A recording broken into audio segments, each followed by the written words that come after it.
Hello everyone, my name is Ujjwal Mishra. I am a civil engineer working with L&T Construction.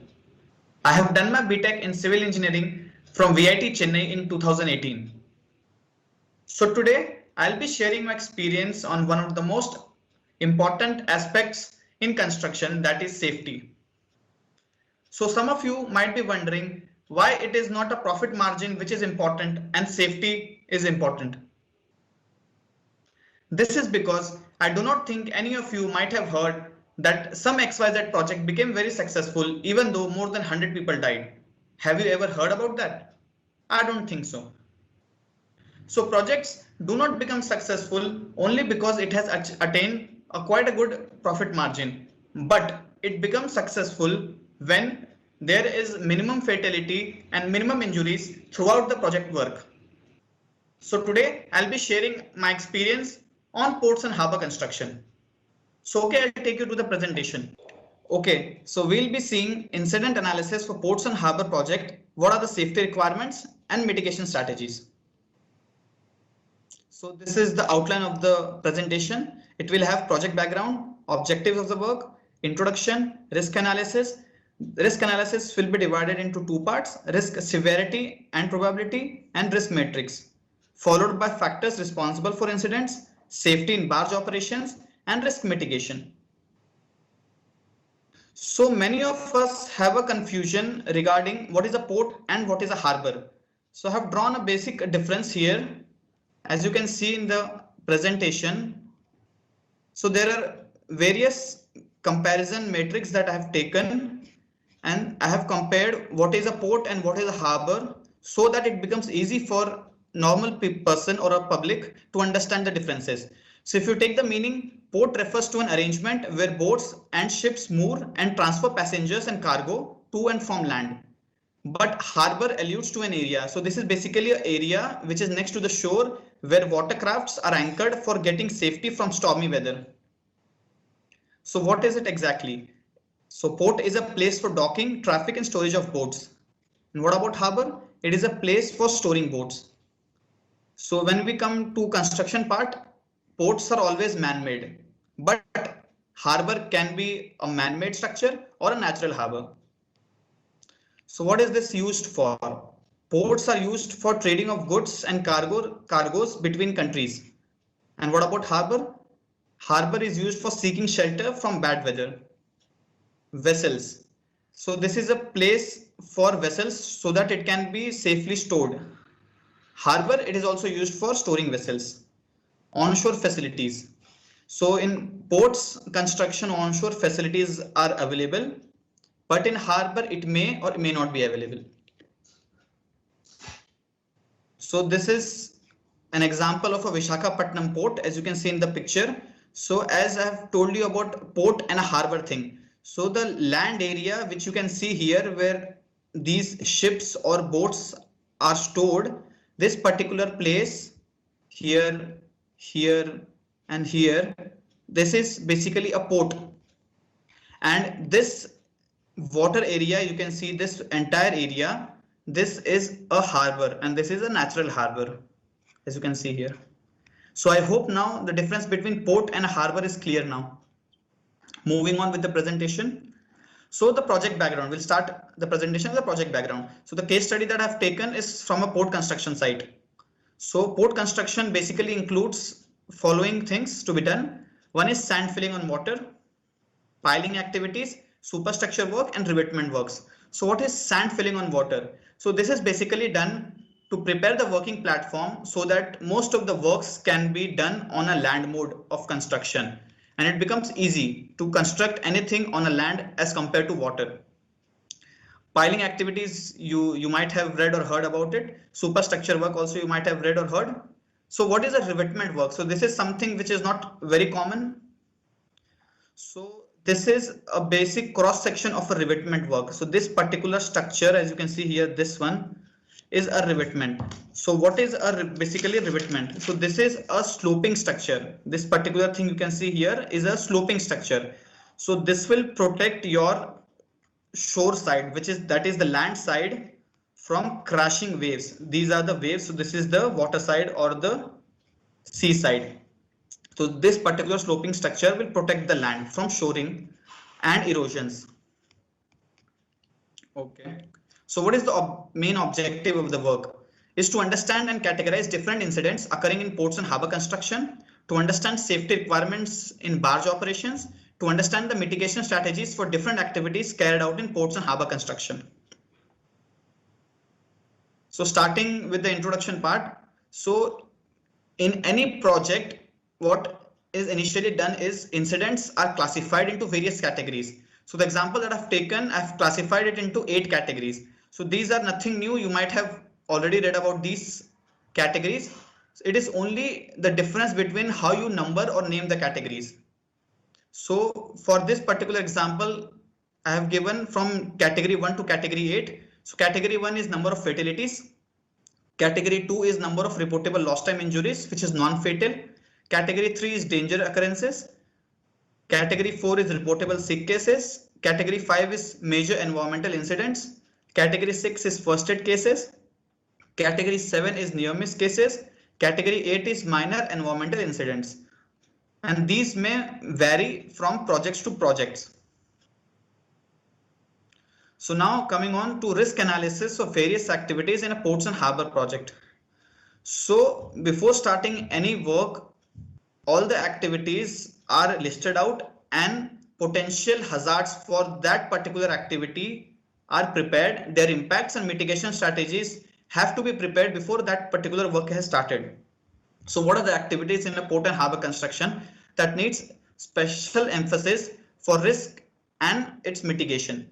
So these activities are working at height, vehicles, tools, plant and equipment, excavation works, temporary works and foam works, cranes and lifting, piling activities, hot work and fire, working in confined space, working in and around underground and overhead services, working over or adjacent to water, climate and environment. So now this particular risk analysis will be divided into 2 parts. One is severity and other is probability. So what is severity and what is probability? So severity is how intensive that particular kind of risk is. So it signifies the intensity of the risk, and probability, as you might have already heard, it signifies the chances of occurrences of that particular kind of risk. So what we have done here is we have analyzed a particular kind of activity on a probability and severity scale, so which is from 1 to 4. As you can see here, 4 is the maximum value, and if a particular activity has a maximum value of 4 in severity and probability, this means the impact is very likely to happen and it is very severe. As you can see here, the probability says the event is almost certain to occur and has occurred repeatedly. So this particular activity will be given a value 4. And best safety practices will have to be followed for this particular kind of activity having value 4. Similarly, we have value 3, which is likely to happen. Value 2 gives unlikely possibility, and value 1 says very unlikely. So I'll also show how this particular kind of table is used in subsequent slides. Another important thing we have is a risk matrix. As you can see, this is a particular matrix. We have severity values on the x-axis and probability values on the y-axis. So maximum value is 4, minimum is 1. So as you can see, this is a table that has been generated, and these numbers, as you can see inside, are the multiple of these 2 values. For example, this one you can see is multiple of 1 into 1. This 4 you can see is a multiple of 2 into 2. This 6 is a multiple of 2 into 3. Similarly, 12 is a multiple of 4 into 3. So why there are different colors given here? So for any activity, these metrics are prepared and colors are given. This means it becomes easy for any viewer to understand that the numbers in green have very low risk. So if these activities have to be performed, minimum safety standards are enough to mitigate all the risk in this particular kind of activities. Similarly, orange color says that the activity that you're going to do has medium risk. and the red color says the kind of activity you're going to do has very high risk. So best safety practices have to be involved for doing these kind of activities which have red color or high risk factor. Okay, so what are the factors responsible for incidents? So we have basically classified three important factors such as human factors, physical factors, and management factors as the most important factors responsible for any incidents to occur on any site. So what are human factors? So human factors are basically subdivided into a few other parts, which says poor task behavior and using shortcuts, unsafe behavior of the worker, standing and operating in an unsafe position. So this is the thing that are not properly done by the worker working on a site. Physical conditions. This belongs to the site conditions, which is unsafe operations, hazard originated due to external site factors, unsuitable work area. It may or may not be belonging to a human error, but mostly it belongs to physical conditions of the site. Third we have is management systems. This belongs to the superior or the project managers or the management that is working in that particular kind of a project. So what is the subdivision? It is unsafe work methodology or not specific to task. That is, they follow some generic work methods. Not enough trainings conducted and instructions given. Lack of proper supervision on site. So these are the things that lead to incidents in most of the site situations. Okay, since this is talking about ports and harbor work, so one of the most important thing we have in any port or harbor construction is a barge. So what is basically a barge? As you can see in this particular picture, this is a barge, and this is a crane which is mounted on a barge. So all the activities that needs to be done on the sea part or the water area has to be done using this, because you cannot do all the work on a land mode now. So this is arrangement that is used for working on a water mode. So what are the safety things that we have to follow here? Barges are operated by a trained and authorized person. It has to be operated by trained and authorized persons only. PPEs, that is personal protective equipments like life jacket with reflective tape, safety shoes and safety helmet shall be worn by all the people working on the barge. Barges are fitted with top rail, mid rail and mesh net. So I'll show you in the picture as you have seen here. This is the mesh and rails provided here, as you can see on all the edges. So this is basically a top rail, this is a mid rail, and this is a bottom rail or a toe board it is called. So this will prevent any person from falling. Permanent hard barricading shall be provided. Warning lights and running lights should be provided. Self-igniting light aids shall be provided. And mooring lines shall be checked all the time for the operations. So I'll show you what are mooring lines and other things here. Okay, in this particular picture, this is for a barge and how safety setup is provided in this particular barge. So as you saw about rails, top rail, mid rail and bottom rail, and also there is a door access, steel mesh are provided, and live boyas with self-igniting lights are also provided. These you can see here. This is a mooring arrangement. So this will help to anchor that particular barge at a place where some kind of activity is going on.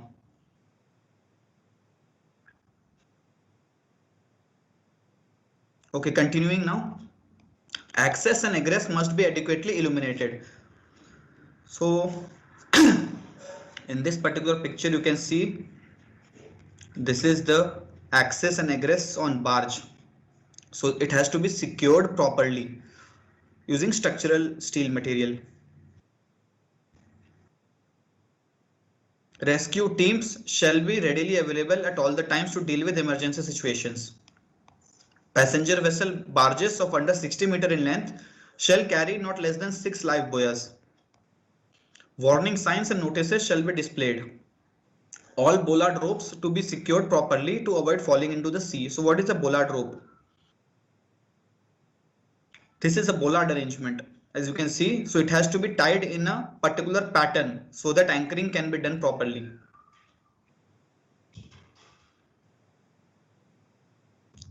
Structural materials, supports, winches or cranes shall be in a good condition and fully secure over the barge. As you can see in this particular picture, we have crane mounted on a barge and how it is secured properly using structural steel material. Crane swing area should be marked and warning sign shall be placed. No lifting shall be carried out in heavy winds above 30 miles per hour. So these are some of the important things that has to be taken care of. As you can see in this particular picture on the left, we have a night shift operation going on the barge. So minimum of 100 lux of visibility has to be provided, as you can see here. Okay, now moving on with the mitigation strategies. So what is a mitigation strategies basically? Mitigation strategies are the control measures established for each and every activity that is going to be conducted. And why do we have to do this?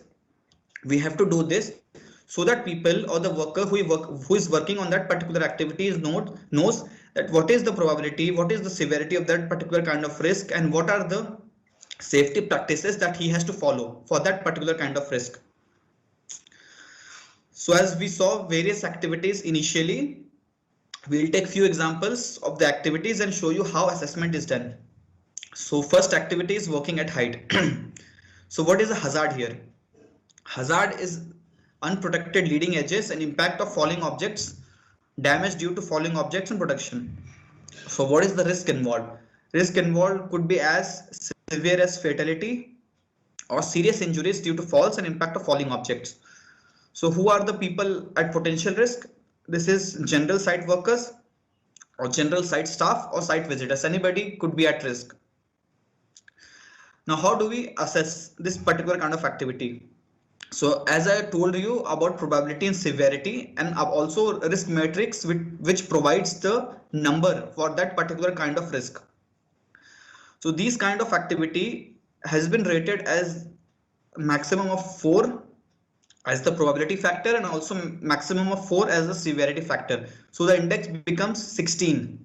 So as you remember the colors, number 16 is the maximum from the risk matrix table, and this means the best safety practices have to be followed or else any misleading could lead to fatality or serious injuries. Now what do we do here now? So we have to establish control measures so that this particular incident, if something happens, could be mitigated. So what are the control measures needed here?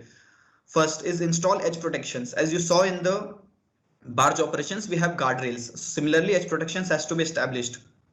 Ensure fall protection and install signage in all the places where work is happening, and in the night shift proper lighting has to be provided. So what is a reassessment now? And you see here the value suddenly drops from 4 probability to value of 2 probability, and the index becomes 8. Now this shows orange color. Now what is a reassessment? This means that if these control measures are established correctly, the risk index from 16 can be brought down to 8 with these control measures. This means now moderate level of safety practices are enough to perform this activity when these control measures are established.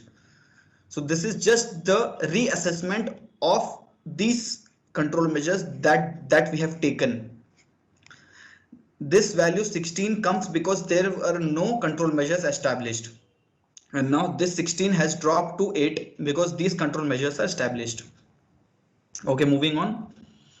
So this is a safe practice.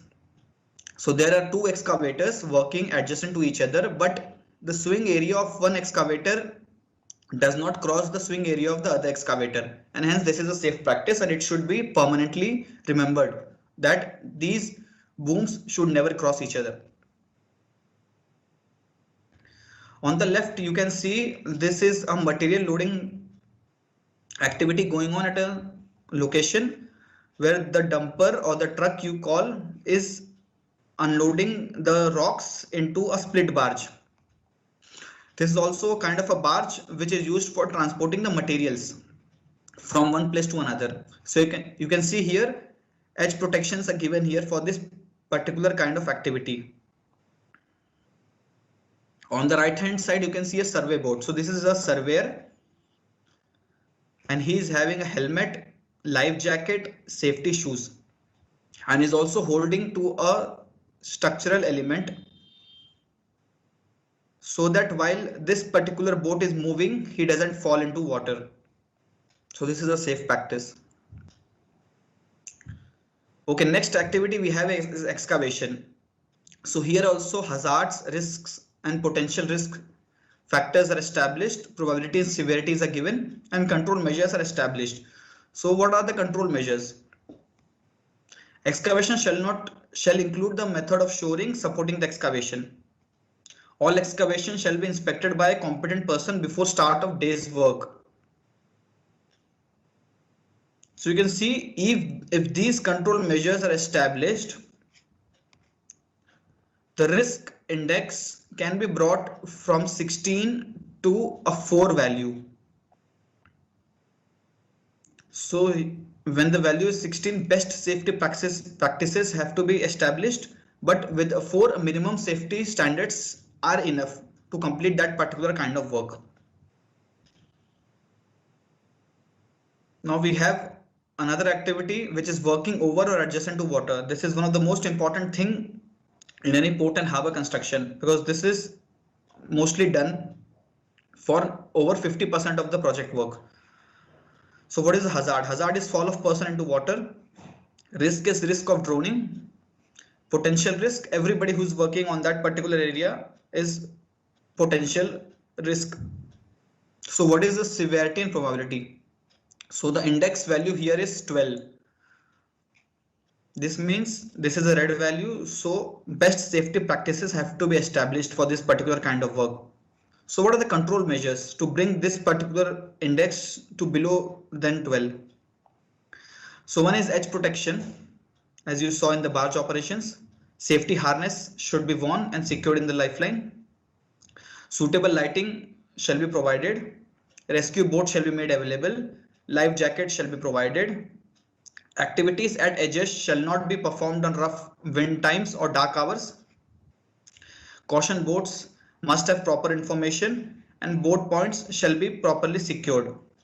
So if these activities or measures are followed, the reassessment value for that particular risk will give 3, which is in green color. This means minimum safety standards are enough to perform this kind of activities, which is near to water. So these are some do's and don'ts for working adjacent to water.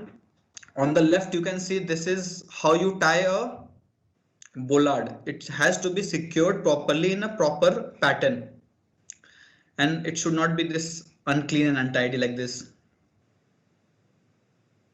This is about using a life jacket and it should be a proper fit jacket. It should not be a loose jacket like this. It should be a proper fit jacket.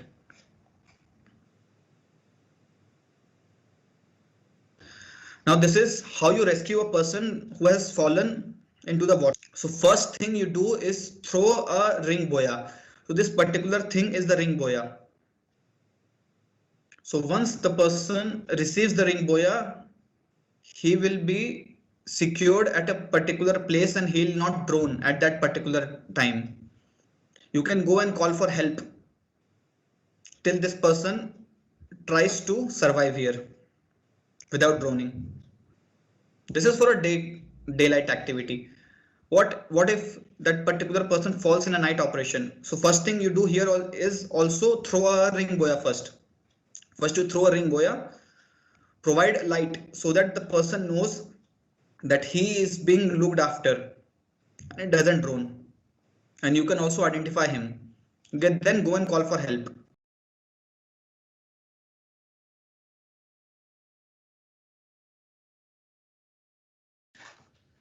So that's it from the presentation. I hope you are able to understand why safety plays an important role in any construction project.